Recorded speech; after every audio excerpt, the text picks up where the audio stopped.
Hi everyone, in this video we're going to go through some exam 1 type questions, looking just at VCAA exams. So in this video I'm going to do the 2017 exam just to keep it shorter than the others, but I'll just do one video per exam, just easier that way. I'm not going to do the whole exam, just going to focus on the questions towards the end because they seem to be a little bit harder than the ones at the beginning. So good practice. Okay, so let's get started. So question 7. State the range of f. So we've been given the domain. All right, so we're going from 0 to infinity. So you do need to consider the domain. Just don't look at your function and draw it and think, okay, that's the range for this function. All right, we do need to consider any limitations placed on x. So for this function, x is going from 0 to infinity. So when we substitute in x equals 0, so f of 0, we're going to have the square root of 1, which is just 1. So our range is going to be, your range of f is going to be from 1, and it's including 1, all the way to infinity. So remember, when it's included, you've got a square bracket and a curve, and you'll always have a curved bracket for infinity or negative infinity. All right, question B. So this time we've got the function g of x. It's a parabola, and we've got the domain going from negative infinity to c. So remember, you're always given the domain in the rule. So this is your domain. And we've got to find c, and c is less than 0. Okay, so let's consider this function first. So g of x, if I wanted to factorize it, it's a nice easy one to factorize. We've got x plus 1, x plus 3, sorry. So that means you've got x-intercepts at x equals -1 and x equals -3. Now, we don't really need to know the x-intercepts, but we do need to know what the turning point is. So we've got a turning point that is halfway between these, which is -2. So we do need the y coordinate. So I'm going to just substitute in -2. So when I substitute in -2, I'm going to have 4 minus 8 plus 3, which is equal to -1. So at the moment, my range of g is going from -1 to infinity.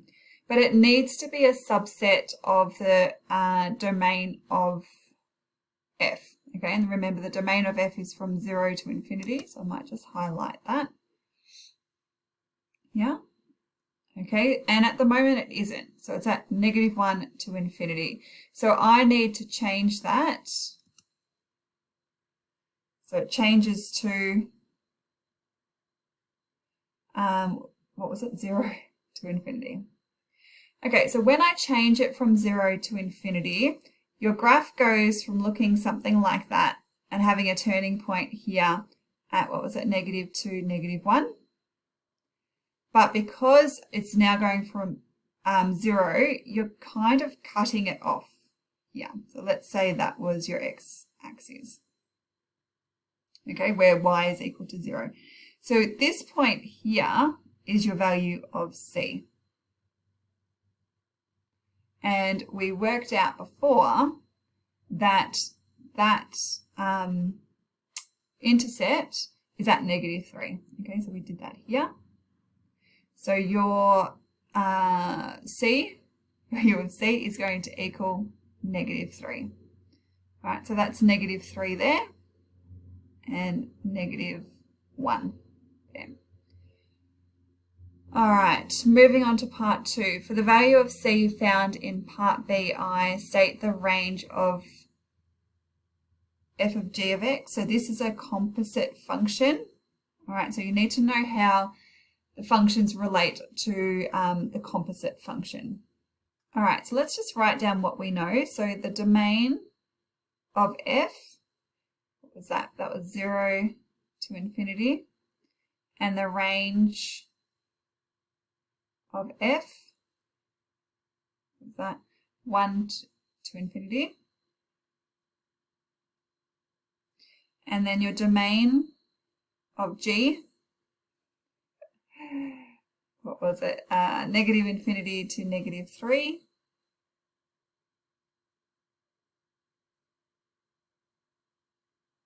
And the range of G 0 to infinity.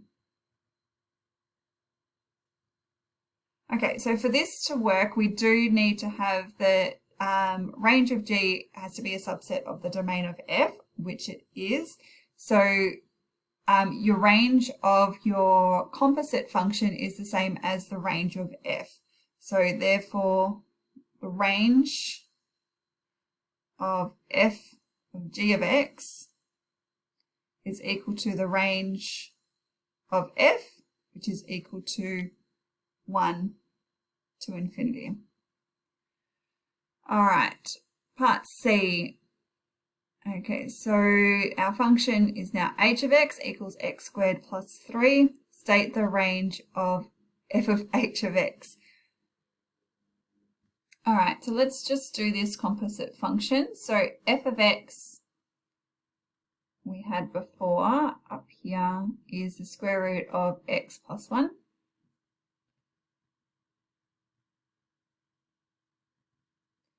All right, so f of hx is equal to the square root of x squared plus 3 plus 1. So that becomes square root of x squared plus 4. Now, your domain of f, so the domain of f, is, what was it, 0 to infinity. So let's substitute in 0 just to get that lower limit. So we're going to have square root of 0 squared plus 4. It's just 4, which is 2. So your range is going to go from 2 to infinity. All right, question number 8. For events A and B from a sample space, the probability of A given B is equal to 1/5 and the probability of B given A is equal to 1/4. Let the probability of A and B equal P. Find the probability of A in terms of P. All right, so your conditional probability formula should be on your formula sheet, but I do remember it off by heart. So the probability of A given B is the probability of A and B over the probability of B. Now, what we do know is that the probability of A and B is P, so it's going to be equal to P over the probability of B, and that is equal to 1/5. All right, so let's do the probability of B given A, and it doesn't matter the order, A and B, same thing, but this time we've got the probability of A. So we're going to have P over the probability of A is equal to 1/4. All right, so I haven't read the question carefully, but we just have to solve for the probability of A. So you can see we're going to use this equation here. So I'm going to continue here just to solve for the probability of A. So when your unknown is on the bottom, you can just flip. Okay, so I'm going to do the probability of A over P is equal to 4 on 1. So that means the probability of A, multiply both sides by P, it's going to equal 4P. All right, moving on to part B. Find the probability of not A and not B in terms of P. All right, so let's set up a two-way table. So our two events are A and B. So we can have A and not A, and we can have B and not B. Now, in the previous question, we knew the probability of A was 4P. So let's just fill in the blanks as we go. The total probability has to add up to 1. Let me just finish this all off.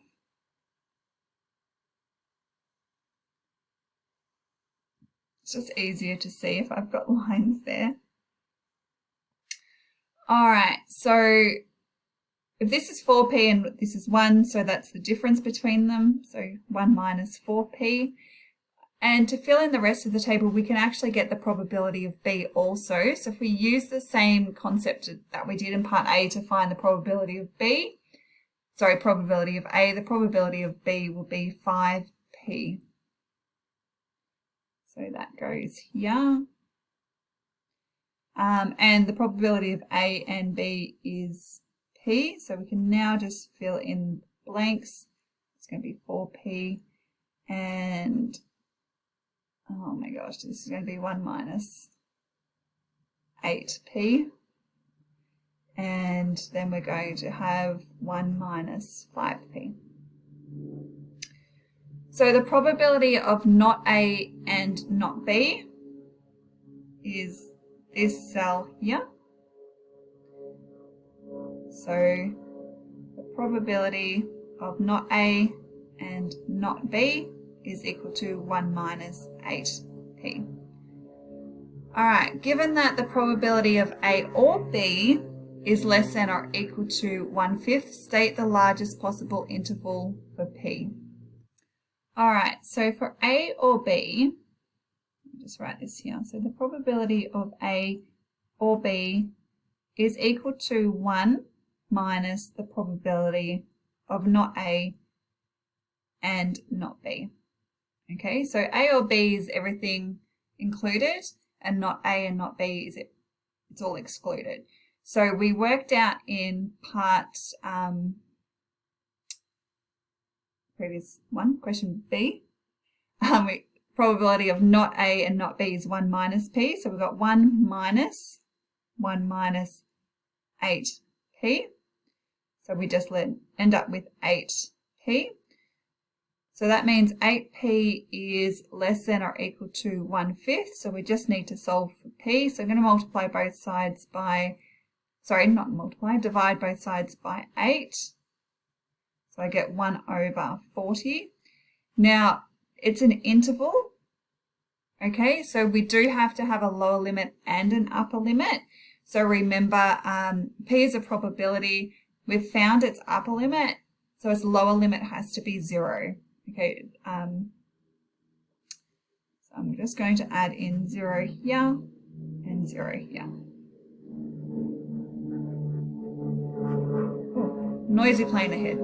All right, question number 9. The graph of f of x is shown below. Calculate the area between the graph of f and the x-axis. Okay, so let's set up our definite integral. So we're going from 0 to 1. And you don't have to rewrite the function. We can just leave it as f of x dx. Actually, I might write it out because I think it's probably easier to expand. So let's do the square root. So we're just expanding this. So the square root of x times 1 is the square root of x. And then the square root of x times negative x is minus x3 on 2. And I probably should have written, instead of using the square, I'm going to do that to the power of a half. Now don't forget dx on the end. Okay, so this one looks more complicated than what it actually is. So we probably couldn't do the antiderivative without expanding the bracket. So just expanding it now makes it one that we can easily find the antiderivative. Okay, so let's set that up. All right, so first of all, we've got x to the power of a half. So the antiderivative of that, we increase the power by 1. And then divide by that power, which is not good math. So we're going to clean that up in a sec. All right, and then the next one, we're going to have x to the power of 5 on 2. So we're increasing it by 2 on 2. And then dividing by 5 on 2, 0, 1. Now you could leave it like that. It's just probably not nice maths to leave it like that. So let's tidy it up. So x 3 on 2. So when we're dividing by 3 on 2, it's the same as multiplying by its reciprocal. So we're going to have 2/3, and then 2/5. All right, and then we can substitute in the 1 and the 0. So substituting in the 1, we're going to have 1 to the power of 3 on 2 is just 1, so we've got 2/3 minus 2/5. Now we're going to have x to the power of 0. So remember, anything to the power of 0 just becomes 1. So we're going to have minus 2/3 minus 2/5.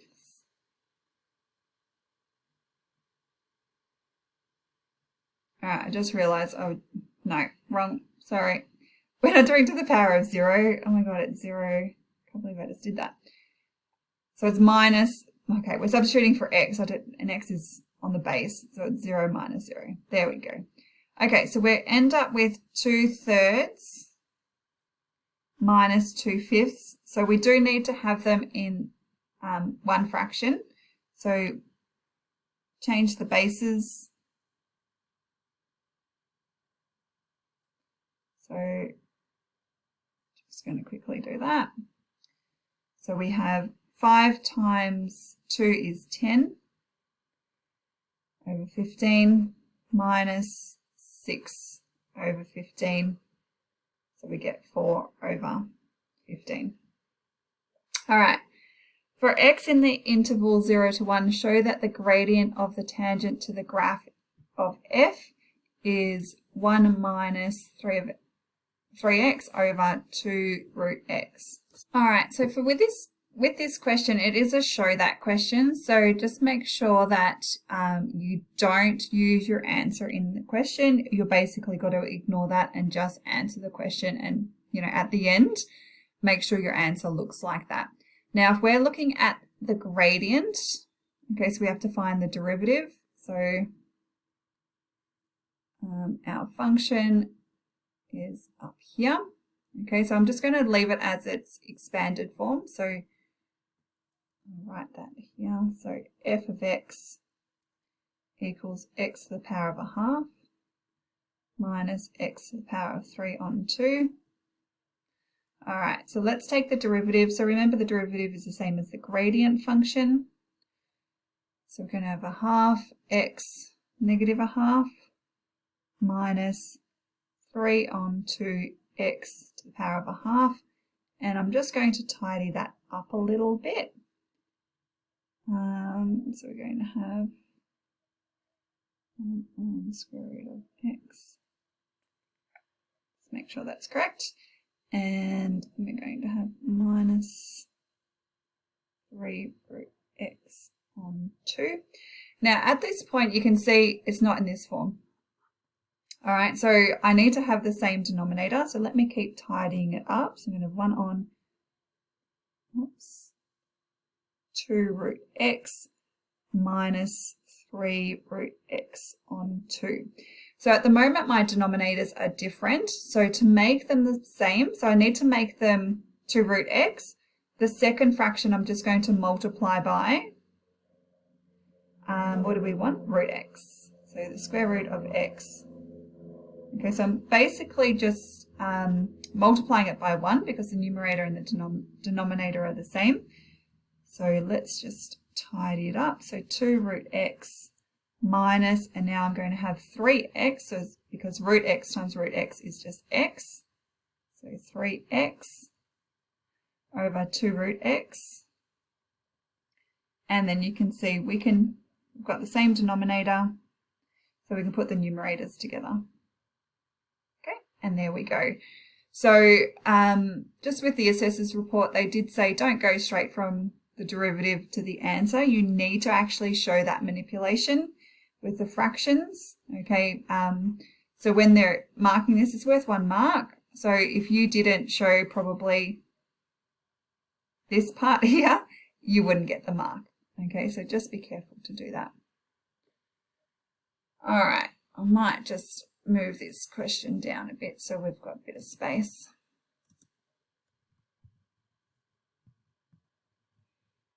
All right, The edges of the right angled triangle ABC are the line segments AC and BC, which are tangent to the graph of F, and the line segment AB, which is part of the horizontal axis, as shown below. Let theta be the angle that AC makes with the positive direction of the horizontal axis, where theta is between 45 and 90 degrees.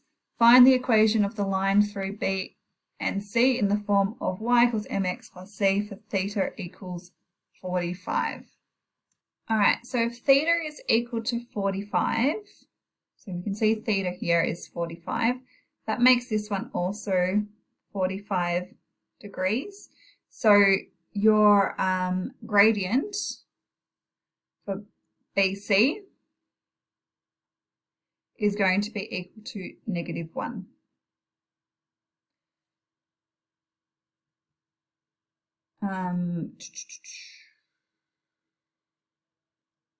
Okay, so what are we going to do? So what we need to do is find the gradient, use the gradient from the previous question. So we've got 1 minus 3x over 2 root x.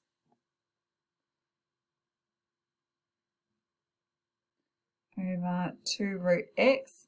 So that's your gradient function. So that has to equal -1. So we're just going to solve for x here. All right, so here we've got it's quite difficult to solve. So I'm just going to let a equal the square root of x. So that means we've got 1 minus 3a squared. So if I squared the square root of x, I'm going to have x plus 2a equals 0. How much space have I got? Okay, so I'm just going to keep going.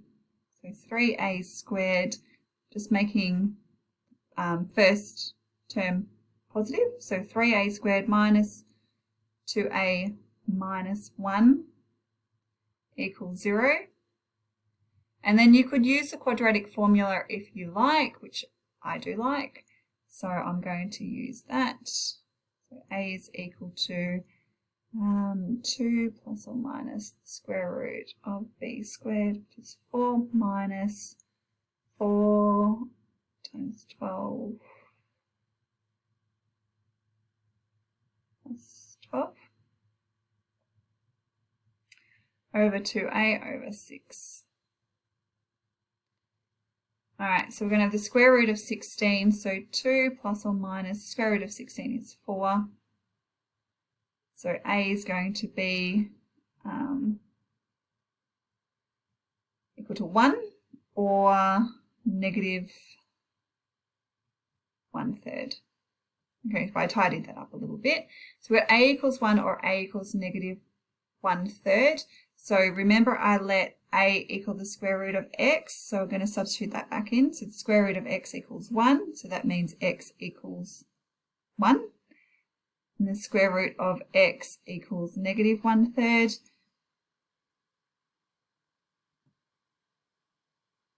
Which is not possible. So what have we got? X equals 1. Now I can't even remember what I was working out. All right, so x is equal to 1. So if we go back to our curve up here, we can see that x equals 1 is also our x-intercept. So the point B is actually 1, 0. So you can substitute that into y equals mx plus c to get your value of c, but we know that because the gradient is -1, the y-intercept is going to be, so the point, not point C, but your y-intercept, is going to be equal to 0, 1. So your value of C is 1, your gradient is -1, so your equation is y equals -x plus 1.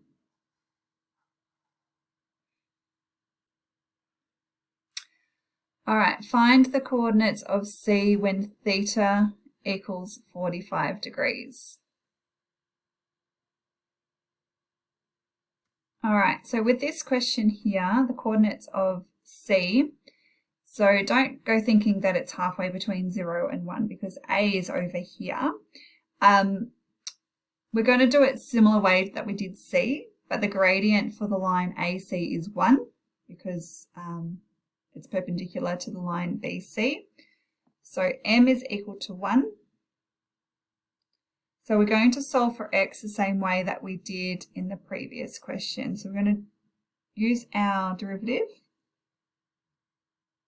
over 2 root x is equal to 1. So I've got 1 minus 3x equals 2 root x.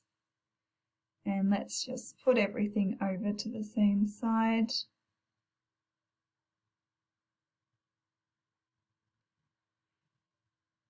All right, so you can let a equal the square root of x again. So we're going to have 3a squared plus 2a. I think that had to be a minus 1.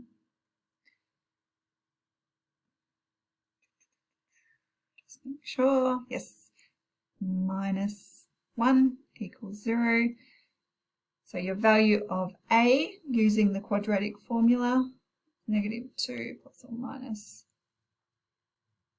So the only thing that has really changed between two of them is that -2a. So we're still going to have the square root of 16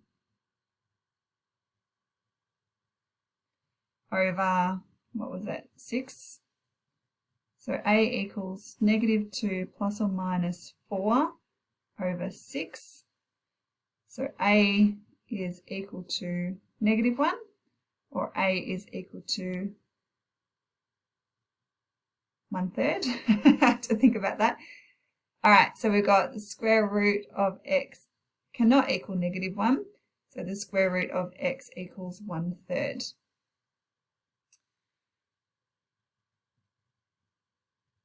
And then to get the value of x, we just square both sides, so x is equal to 1/9.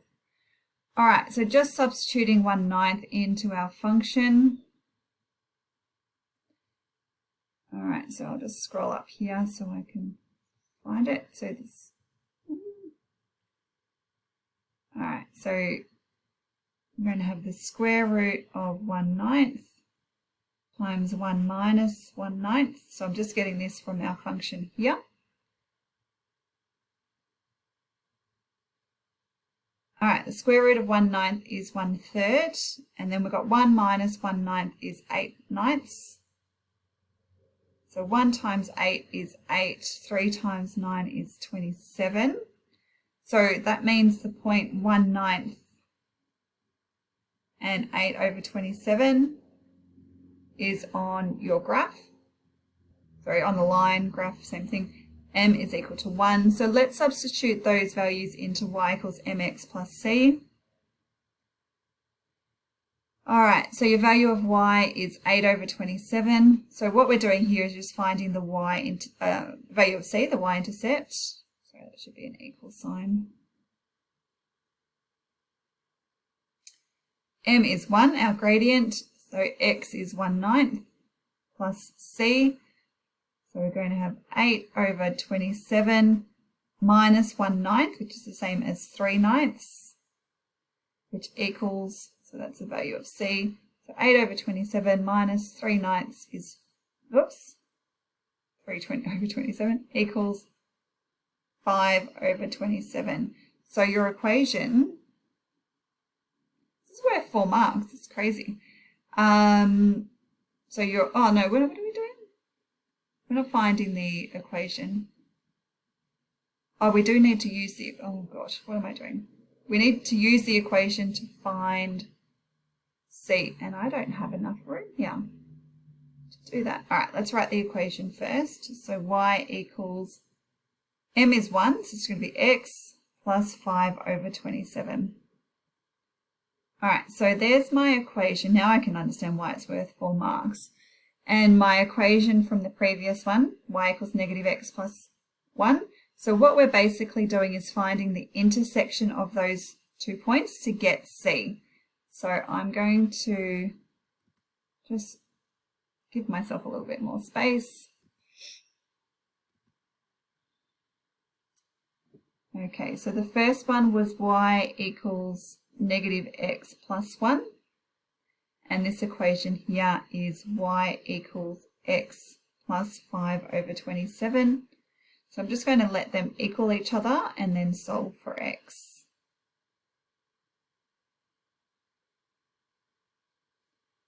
So I'm going to have 2x plus 5 over 27 minus 27 over 27.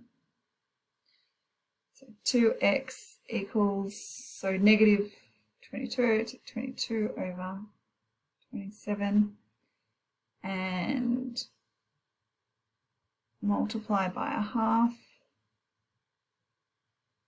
So x coordinate of C is 22 over 27 times 2, which is 54. So we're probably going to just 11 over 27.